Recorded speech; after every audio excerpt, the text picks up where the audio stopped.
Good morning and namaskar. I have a few announcements to make, and as I had said earlier, the statement is self-explanatory because I am not holding a usual press conference, so I have tried to explain the various points so that the number of questions and clarifications that viewers and all of you would be having in mind, they get sufficiently clarified. I would like to begin with a quote from the father of the nation, Mahatma Gandhi, and I quote, "It is when the horizon is the darkest and human reason is beaten down to the ground that faith shines brightest and comes to our rescue. As a nation, we must have faith in India's resilience and capacity to overcome all odds. COVID-19, a virus of the size of 0.12 microns, has crippled the global economy with more than 300,000 dead and economic activity across the world stalled. Once again, central banks have to answer the call to the front line in defense of the economy.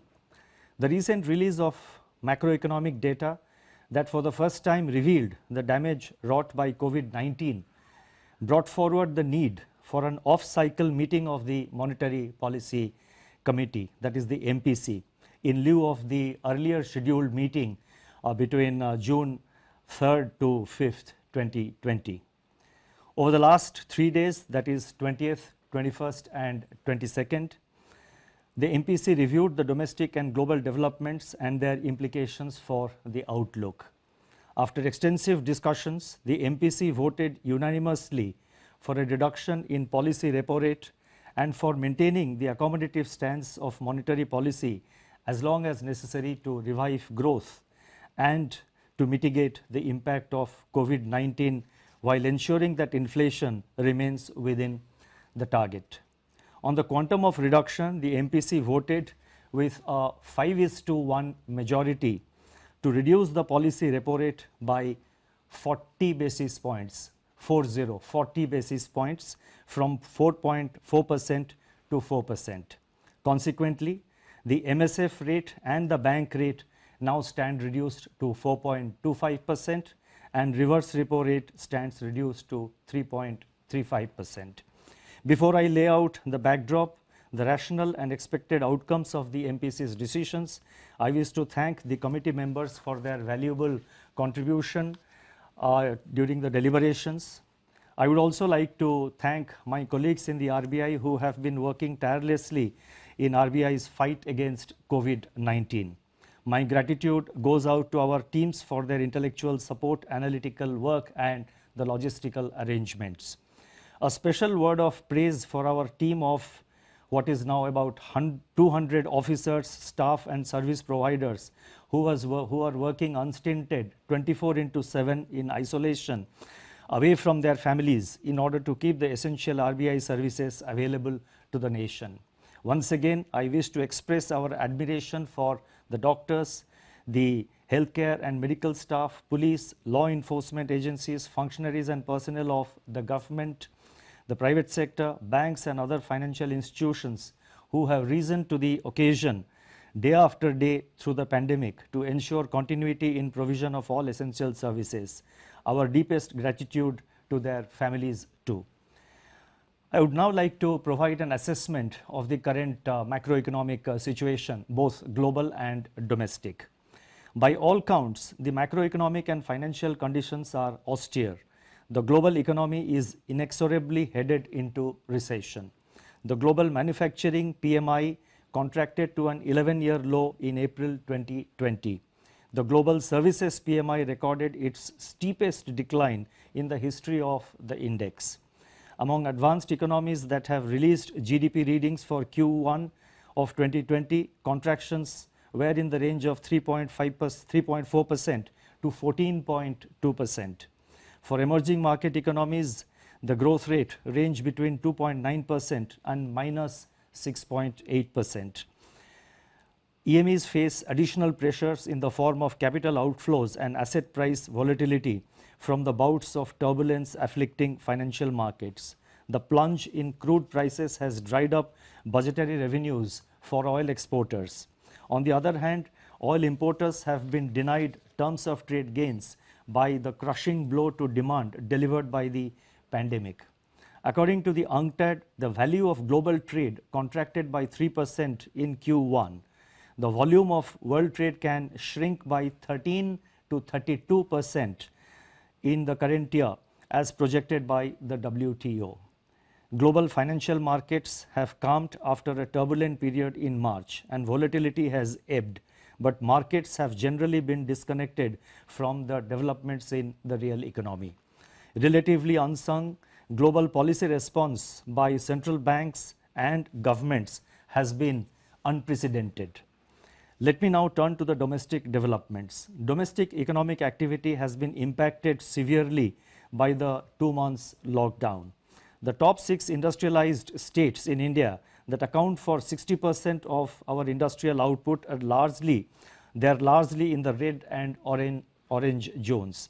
High frequency indicators point to a collapse in demand beginning in March 2020 across both urban and rural segments. Electricity and petroleum consumption, which are indicators of day-to-day demand, have plunged into steep declines. The double whammy in terms of losses of both demand and production has in turn taken its toll on fiscal revenues. Investment demand has virtually been halted by a decline of 36% in the production of capital goods in March, which was coincident with a contraction of 27% in imports of capital goods in March and 57.5% in April. This is also evident in a fall of 91% in finished steel consumption in April and 25% shrinkage in cement production during March. The biggest blow from COVID-19 has been to private consumption, which accounts for about 60% of the domestic demand. The production of consumer durables fell by 33% in March 2020, accompanied by a 16% decline in output of non-durables. Similar indications are reflected in surveys of the fast-moving consumer space also. In the production sectors, industrial production shrank by close to 17% in March, with manufacturing activity down by 21%.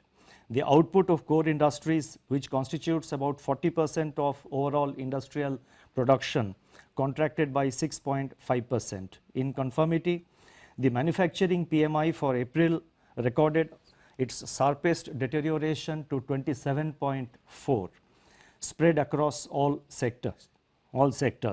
The services PMI plunged to an all-time low of 5.4% in April 2020. Amidst this encircling gloom, agriculture and allied activities have, however, provided a beacon of hope on the back of an increase of 3.7% in food grain production to a new record. A ray of hope also comes from the forecast of normal southwest monsoon by the India Meteorological Department.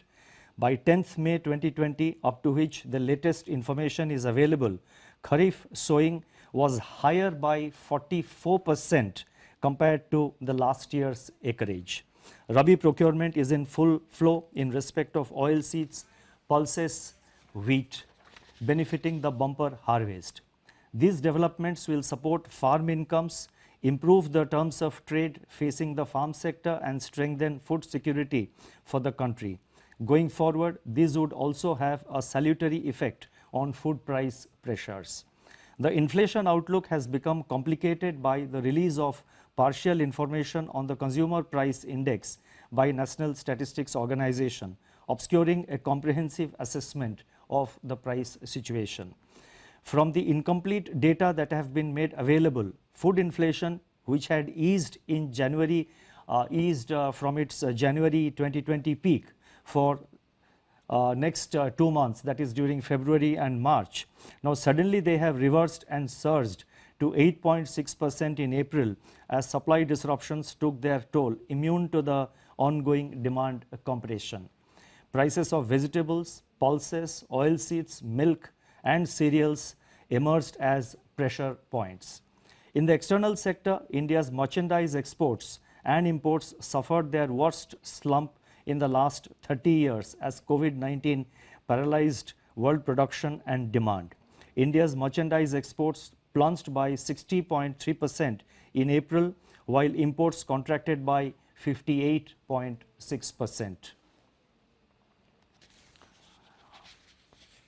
India's foreign exchange reserves have, however, increased by 9.2 billion during 2021, that is from 1st April onwards, and so far, that is up to 15th of May, our foreign exchange forex reserves, they stand at 487 billion US dollars, which is equivalent to 1 year's imports. I now go to the outlook with regard to inflation and growth. Against this backdrop, the MPC assessed that inflation outlook is highly uncertain. The supply shock to food prices in April may show persistence over the next few months, depending upon the state of lockdown and the time taken to restore the supply chains after relaxation of the lockdown. Among the pressure points, the elevated level of pulses inflation is worrisome and warrants timely and swift supply side interventions, including a reappraisal of the import duties. Immediate step up of open market sales, PDS offtake by FCI to offload some part of excess stocks can also cool down cereal prices and also create room for Rabi procurement. Given the current global demand supply balance, international crude oil prices, metals and industrial raw materials are likely to remain soft. This would ease input costs for domestic firms. Deficient demand may hold down pressure on core inflation, although persisting supply dislocations impart uncertainty to their near-term outlook. Much will depend on the shape of the recovery after COVID-19. Accordingly, the MPC is of the view that headline inflation may remain firm in the first half of 2020, but should ease in the second half, aided also by favorable base effects. By Q3 and Q4 of the current financial year, it is expected that the headline inflation will fall below the target of 4%. Thus, the MPC's forward guidance on inflation is directional rather than in terms of levels. Going forward, as and when more data are available, it should be possible to estimate the path of inflation with greater certainty. It is in the growth outlook that MPC judged the risks to be the gravest. The combined impact of demand compression and supply disruption will depress economic activity in the first half of the year. Assuming that economic activity gets restored in a phased manner, especially in the second half of this year, and taking into consideration favorable base effects, it is expected that the combination of fiscal, monetary and administrative measures being currently undertaken both by the government and the RBI would create conditions for a gradual revival in activity in the second half of 2021. Nonetheless, downside risks to this assessment are significant and contingent upon the containment of the pandemic and quick phasing out of social distancing and lockdowns. Given all these uncertainties, GDP growth in 2021 is estimated to remain in the negative territory, with some pickup in growth impulses in H2 2021 onwards. The end May 2020 release of NSO on national income should provide greater clarity, enabling more specific projections of GDP growth in terms of both magnitude and direction. Much will depend on how quickly the COVID curve flattens and begins to moderate. As the nation prepares for this future, the words of Mahatma Gandhi should inspire us to fight on. I quote, "We may stumble and fall, but shall rise again," unquote. The MPC is of the view that the macroeconomic impact of the pandemic is turning out to be more severe than initially anticipated. Beyond the destruction of economic and financial activity, livelihood and health are severely affected. Judging that the risks to growth are acute, while the risks to inflation are likely to be short-lived, the MPC believes that it is essential now to instill confidence and ease financial conditions further. This will facilitate flow of funds at affordable rates, and rekindle investment impulses. It is in this context that the MPC voted to reduce the policy repo rate by 40 basis points from 4.4 to 4%.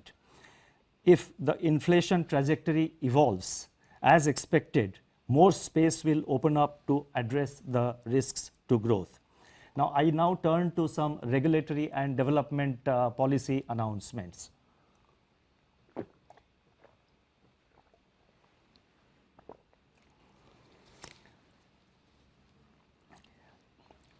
The regulatory and developmental measures which we announced today, they are being done to complement and amplify the reduction in the policy repo rate decided by the MPC. As I have said earlier, the RBI has been constantly monitoring the situation. We are extremely careful and very, at the level of vigilance is at its highest, is at its peak in RBI. Our entire team of officers are closely monitoring the developments in various segments of the economy, and you would have seen that over the past 2 or 3 months, as and when it was warranted, the RBI has not waited for a formal statement to be made by the governor, but we have been taking policy measures, and as and when the situation warrants, to the best of our ability, we are reacting to situations, we are trying to anticipate and also trying to be proactive, and that shall continue to be under the underlying theme of our approach. In my statement at the time of MPC meeting in February 2020, I had pointed out the increasing downside risks to global growth in the context of the outbreak of coronavirus, the full effects of which were still uncertain and unfolding at that time, that is in the first week of February. Since then, RBI has proactively managed liquidity conditions, expanding its array of measures, both conventional and unconventional. In the meantime, the monetary policy transmission to banks' lending rates has also continued to improve significantly. I have some details about the transmission of policy rates in the various segments of the financial markets. I have also data about the transmission of the policy rate to the new fresh loans being sanctioned by the banks. I am not reading them out. They are contained in my statement. Those who are interested may please have a look at the statement, which will be uploaded immediately after this statement on the television and in the YouTube is over. The decision of the MPC to reduce the policy repo rate and maintain the accommodative stance of monetary policy provides the opportunity for the RBI to announce certain additional measures against the backdrop of a deteriorating outlook for economic activity. These policy actions complement and strengthen each other in intent and reach. The measures being announced today can broadly be delineated under 4 categories. 1. Measures to improve the functioning of markets and market participants. 2. Measures to support exports and imports. 3. Efforts to further ease financial stress caused by COVID-19 disruptions by providing relief on debt servicing and improving access to working capital. And 4. Steps to ease financial constraints faced by the state governments. I first take up measures to improve the functioning of markets. The RBI had earlier announced a special refinance facility of 15,000 crore to SIDBI at RBI's policy repo rate for a period of 90 days for the lending and refinancing operations of the SIDBI. In order to provide greater flexibility to SIDBI, it has been decided to roll over the facility at the end of the 90th day for another 90 days. The next point relates to investments by the foreign portfolio investors, that is FPIs, under the voluntary retention route of the RBI. Since its introduction, the voluntary retention route scheme has evinced strong investor participation, with investments exceeding 90% of the limits allotted under the scheme.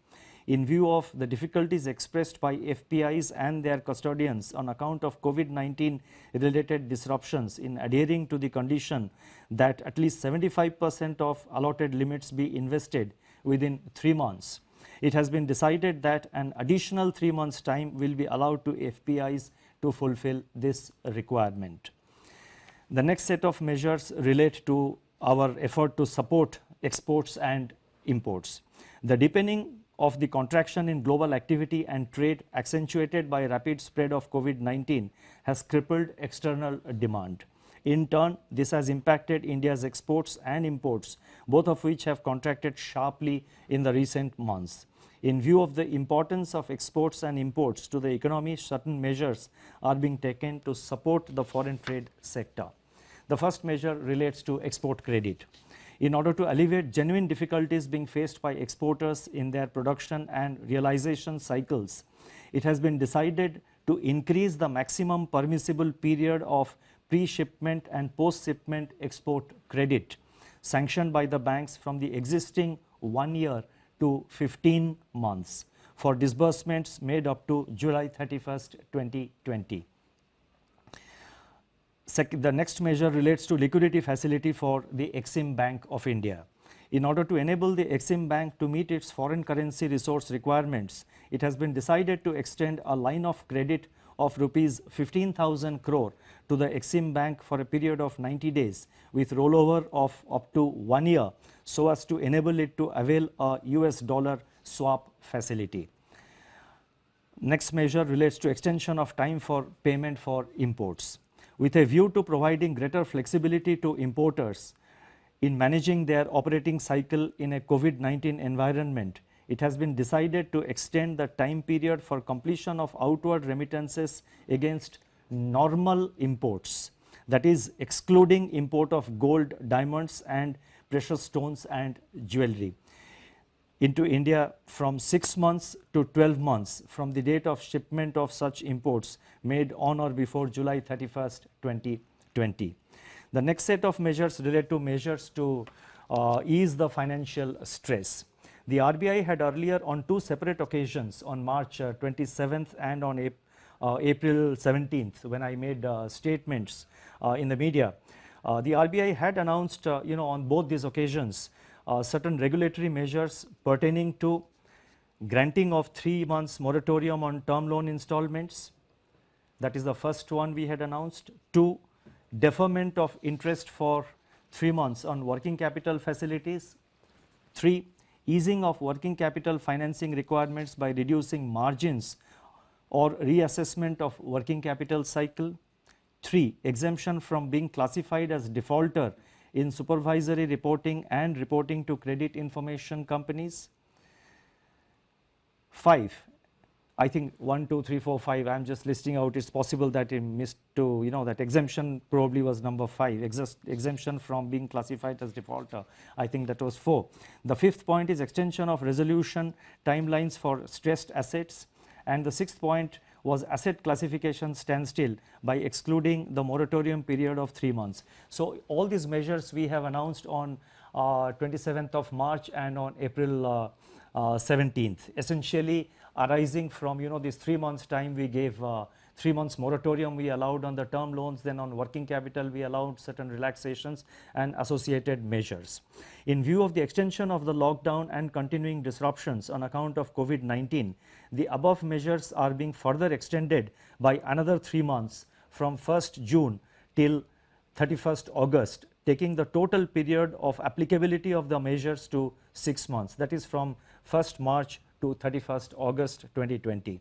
The lending institutions are being permitted to restore the margins. Now, this is another announcement which I would like to draw your attention to. The lending institutions are being permitted, not only with regard to working capital, we are extending the time limit by another 3 months, but the lending institutions are being permitted to restore the margins for working capital to their original levels by 31st March 2020. This is one area where we had given 3 months time. Now we are now giving time that the margins which the reduced margins that will be restored by 31st March, which will make it easier for borrowers to sort of manage their finances, manage their cash flow in a gradual manner. Similarly, The measures pertaining to reassessment of working capital cycle are being extended up to 31st March 2021. Additionally, it has been decided to permit lending institutions to convert the accumulated interest on working capital facilities over the total deferment period of 6 months, that is from 1st March to 31st August, into a funded interest term loan which shall be fully repaid during the course of the current financial year ending 31st March 2021. Now, this is one area where we had received lot of representations, not only from banks but also from the real sector borrowers. They were saying that the earlier deferment of interest which RBI had permitted, that meant that the entire interest component, the entire accumulated interest during the 3 months moratorium had to be sort of paid back to the bank in one shot. Obviously, it was posing problems in cash flow management for the various borrowers, for the various borrowing entities. So, taking this into account, we have now decided that it will be converted into the deferment of the working capital during this 6 months period. They will be converted into a funded interest term loan which will be fully repaid during the course of the current year, that is during the next few months, and the payment shall be completed by 31st March. This will provide considerable amount of ease, and this will facilitate easier cash flow management by the borrowing entities.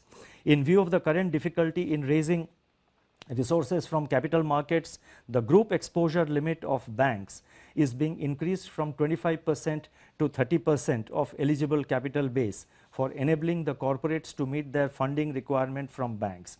The increased limit will be applicable up to June 30th, 2021. The last set of measures, they relate to easing the financial constraints faced by the state government, and there is one announcement. In order to ease the bond redemption pressure on the states, it has been decided to relax the rules governing the withdrawal from the Consolidated Sinking Fund, that is CSF, while at the same time ensuring that depletion of fund balance is done prudently. Together with the normally permissible withdrawal, this measure will enable the states to meet about 45% of the redemptions of their market borrowings which are due in the current year 2021. Detailed guidelines for all the above announcements will be issued separately. I now come to my concluding remarks. I would like to say that central banks are typically seen as conservative institutions, yet when the tide turns and all the chips are down, it is to the central banks that the world turns for support, and this is all over the world, almost in every country, and this is visible in the action being taken by the various central banks across the world. And you would have noticed in India also the RBI is trying to take necessary measures, and we are, whatever maximum measures we are able to undertake, the RBI is at the forefront and is taking the measures. Going forward, as I have said, we will continue to be vigilant and we will take whatever measures are necessary to meet the COVID related challenges which are ahead of us. As I have stated earlier, the RBI will continue to remain vigilant and in battle readiness to use all its instruments and even fashion new ones, as recent experience has demonstrated, to address the dynamics of the unknown future. The goal, as I have enunciated earlier, are: number one, to keep the financial system and financial markets sound, liquid and smoothly functioning. Number two, to ensure access to finance to all, especially those that tend to get excluded by the financial markets. And three, and very important, to preserve financial stability. It shall be our endeavor that RBI's actions and stance contribute to laying the foundations for a better tomorrow in India. Today's trials may be traumatic, but together we shall triumph. I would like to conclude on this optimistic note. Thank you very much for your patience.